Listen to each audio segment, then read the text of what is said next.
General Motors announcing that it is closing its plant on 36th Street here in Wyoming, a move that will cost 1,200 people their jobs. 24-hour News 8's Brian Sterling is live outside the plant to anchor our coverage from there. Brian? Sue, this was the last GM plant in metropolitan Grand Rapids to remain open today. Shock and sadness on the floor of the factory. GM announcing that this plant will close by December of next year. It is a story that has many working parts tonight, none more poignant or powerful than the voices of the men and women who work here.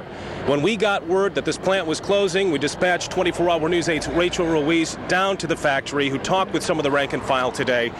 And as we said, it was the feeling of a funeral, of a wake down here, Rachel. Yeah, very sad. Some people I spoke with, Brian, said that they were absolutely speechless.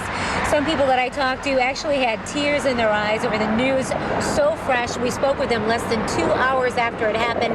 That devastating news coming at about 2:15 this afternoon. We did speak with one employee about how it happened. All our supervisors asked us to go to the center of the plant at 2:15, so we all went down there. We didn't know what to expect. And when we arrived, we milled around and just hoped it wasn't bad news. And like I said, it was pretty somber. Pretty somber. Everybody took it bad. Some women were crying. Some guys were shaking their heads in disbelief.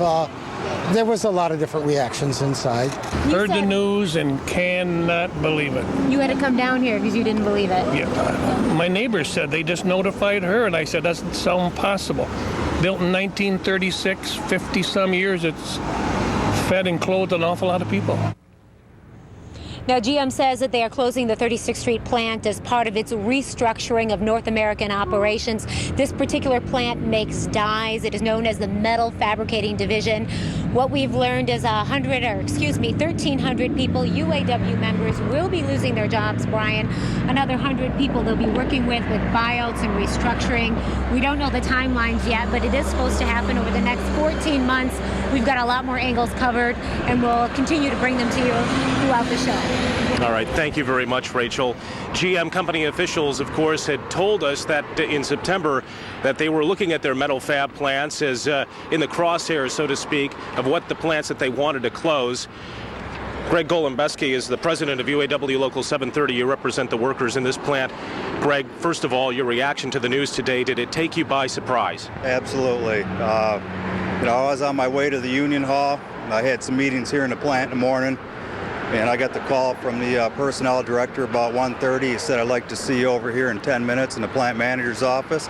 My first thought was that we had an injury at the plant.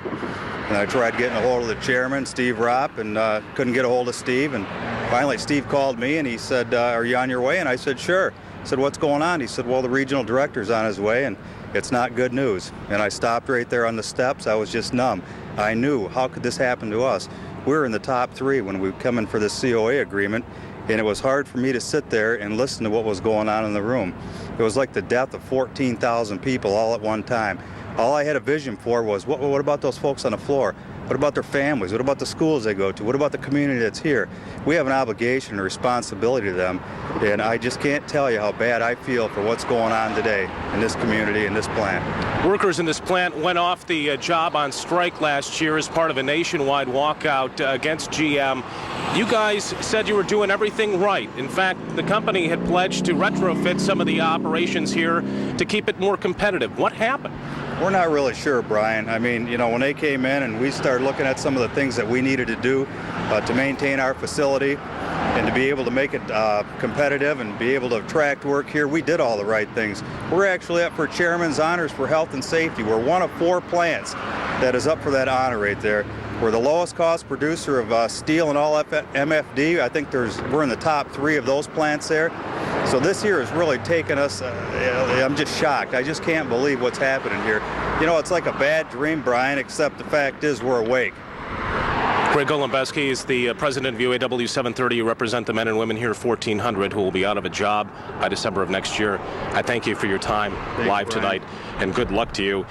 Sue, the news came as a surprise. It was a shock to some, and then the anger started to flow as you have reported, we've been reporting both on air and online since early this afternoon, GM announcing that this plant, along with 2 others, one in Wisconsin, one in Ohio, will be closing operations by December of 2009. This particular plant employing 1,400 workers. It's been in operation since the mid-1930s. It's the end of the road for the stamping plant here on 36th Street. Steve Ropp, who is the chair of the floor subcommittee here, or the shop committee, I should say, at the plant, was one of those workers that got the news today. Steve, I guess, what's your reaction? Well, when I first heard, I felt ill. I was like in shock. It's, I'm not worried so much for myself, but just my membership. I got a lot of members in there that don't have enough time to retire. They're going to have to look at transferring if there's, opportunities available, and what it's going to do to their families. And by all accounts from the workers that we've spoke with today, everyone here was doing their part. They were doing it right. They were running an efficient shop. It was a tight facility, and they really felt that they might be able to dodge this one. Why do you think GM ultimately decided the plant should close? I can't really say. You'd have to ask management that question, but like you say, we was doing all the right things. A lot of the metrics that we're measured on, we're doing a lot better than the other stamping plants. I think part of it has to do with our location. I think part of it could have been politics, having nobody really fighting for us politically.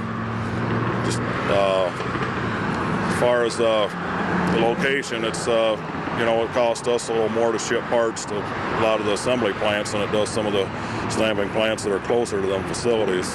That's what the company was saying today, that it came down to transportation costs for them, among other things. Right. And you do a lot of stamping for SUV and pickup trucks, which aren't selling right now. Correct. Where do you go from here? Where do you go, I guess, personally and professionally, learning this news today? What do you tell your family, Steve? Well, I've already called and let them know, but we're going to have meetings with International Union and try to get things worked out as far as if we offer packages again like they did earlier this year, opportunities for people to transfer. Tough times, though. There's counselors in the plant right now, so we only have one work-family rep, and it's not enough to handle 1,400 people. So the International's brought people in, the company's brought people in, so we can help people. People are getting some assistance, and that's good news. Assistance, because it's probably going to get worse later on. Right now, I think people are still in shock. Once that wears off, and then they start looking at the big picture, emotions are going to flow, and they're going to need that help. Absolutely. Steve Ropp, thank you very much for your time tonight, and we appreciate your candid comments. I want to kick it over to my colleague in Detroit, Rod Maloney, who works for our sister station, WOODTV. Rod, GM officials not wasting a lot of time today announcing 3 plant closures. That's right, and the problem is, and I know that many people there are sort of stunned by this news, and you can well imagine why, but the fact of the matter is General Motors' market share is shrinking. People aren't buying vehicles at all, much less sport utility vehicles. The plant there in Wyoming made parts, or made the stampings for SUVs. And so the fact of the matter is, if they can't sell them, they can't make them. And so the workers there probably had an inkling that something might be coming, because they were making parts basically for the wrong vehicles. Not anybody's fault there, but that's the way this thing goes with General Motors as they start to downsize. Also, in Janesville, Wisconsin, they were expecting to close down at some point. They just didn't know when, and so now they know that General Motors is in huge trouble and that they have to do what they can do to right-size this business. Rod Maloney reporting live tonight from Detroit. We appreciate your time. Again, a lot of anguish, a lot of emotion here at 36th Street.